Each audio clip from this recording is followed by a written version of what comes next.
നല്ലൊരു പേരൻ്റാണോ? ഞാൻ വിചാരിച്ചിരുന്നത് ഞാൻ നല്ലൊരു പേരൻ്റാണെന്ന് കേട്ടോ.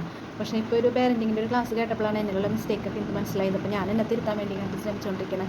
അതിനിടയിൽ ഞാൻ നിങ്ങളായിട്ട് ഷെയർ ചെയ്യാമെന്ന് വിചാരിച്ചു.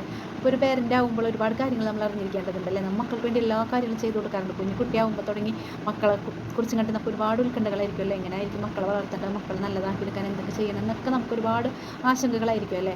അപ്പോൾ ആ ഒരു ഇതിൽ നമ്മൾ മക്കൾ പറയുന്ന കാര്യങ്ങളൊക്കെ മക്കൾക്ക് വേണ്ട സൗകര്യങ്ങളൊക്കെ ചെയ്ത് കൊടുക്കാറുണ്ട്. അപ്പോൾ നമ്മൾ നല്ലൊരു പേരൻ്റ് ആണെന്നാണല്ലേ നമ്മൾ വിചാരം. പക്ഷെ അതൊന്നുമില്ല. നമ്മൾ മക്കൾക്ക് വേണ്ട കാര്യങ്ങളൊക്കെ ചെയ്ത് കൊടുക്കണം. എല്ലാവരും ചെയ്ത് കൊടുക്കുമ്പോൾ ഒരു വശലായി പോവാണല്ലേ ചെയ്യുന്നത്. അവർക്ക് വേണ്ട അത്യാവശ്യ കാര്യങ്ങളൊക്കെ നമ്മൾ ചെയ്ത് കൊടുക്കണം. അവർക്ക് വേണ്ട സ്വാതന്ത്ര്യം കുറച്ച് കൊടുക്കണം.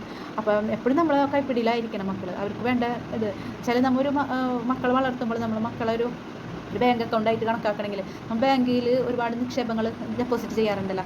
അപ്പോൾ അതുപോലെ നമ്മൾ മക്കളിൽ നിക്ഷേപിക്കേണ്ട കാര്യങ്ങൾ എന്താണെന്ന് വെച്ചാൽ സ്നേഹം, കരുണ, വിനയം, കൺസിഡറേഷൻ, ലവ്, എല്ലാ കാര്യങ്ങളും നമ്മൾ അവരിൽ നിക്ഷേപിക്കുക എന്നുള്ളതല്ലേ. ആ നിക്ഷേപങ്ങൾ കൂടി കൂടി വന്ന് വലിയൊരു ഇൻവെസ്റ്റ്മെൻ്റ് ആയിട്ട് നമുക്ക് അവർ തിരിച്ചു തരേണ്ടതാണ്. ഭാവിയിൽ നമുക്ക് അത് തിരിച്ചു തരേണ്ട ഇൻവെസ്റ്റ്മെൻ്റ് ആണല്ലേ.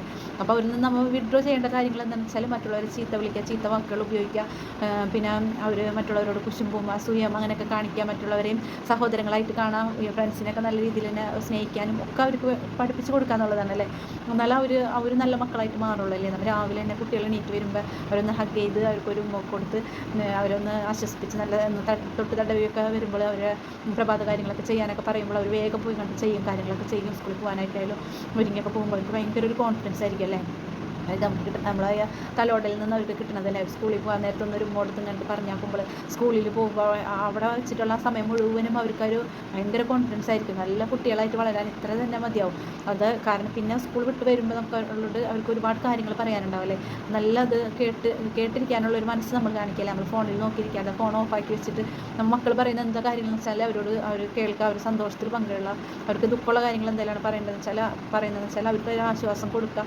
വേണ്ട കാര്യങ്ങളൊക്കെ ചെയ്ത് ഇതാക്കി കൊടുത്തു കഴിഞ്ഞാൽ അവർ നല്ല മക്കളായിട്ട് വളരും അല്ലേ. ഒരു 10-15 വയസ്സൊക്കെ ആകുമ്പോൾ ഒരു മക്കൾ കൂട്ടുകാരുടെ വാക്കുകൾ കേട്ടും കണ്ട് പ്രവർത്തിക്കുന്ന രീതിയിലേക്കാണല്ലോ അവർ പോകുക. നമ്മളെ വാക്കൊന്നും ഒന്നല്ലാത്ത രീതിയിലാവും അല്ലേ. അപ്പോൾ നമ്മൾ ഇങ്ങനെ വളർത്തിയ മക്കളാണെങ്കിൽ ഒരിക്കലും അവരങ്ങനെ പോകില്ല. അവർ നല്ല നല്ല രീതിയിൽ കൂടി തന്നെ പോകുള്ളൂ. അവർ നല്ല മക്കളായിട്ട് മാറുള്ളൂ. അവരെന്തായാലും വഴി തെറ്റി പോകില്ല.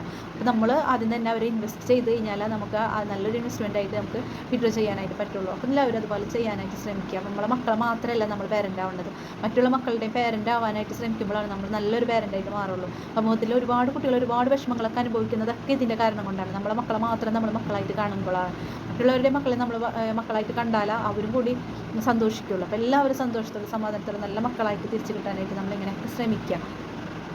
മക്കളുടെ റോൾ മോഡൽ എന്ന് പറയുന്നത് നമ്മൾ തന്നെയാണ് അല്ലേ. നമ്മൾ നന്നായി കഴിഞ്ഞാൽ മക്കൾ നന്നാവുള്ളൂ അല്ലേ. അപ്പോൾ ആദ്യം നമ്മൾ നന്നാവാനായിട്ട് ശ്രമിക്കുക, എന്നിട്ട് മക്കളെ നന്നാക്കാനായിട്ട് നോക്കുക.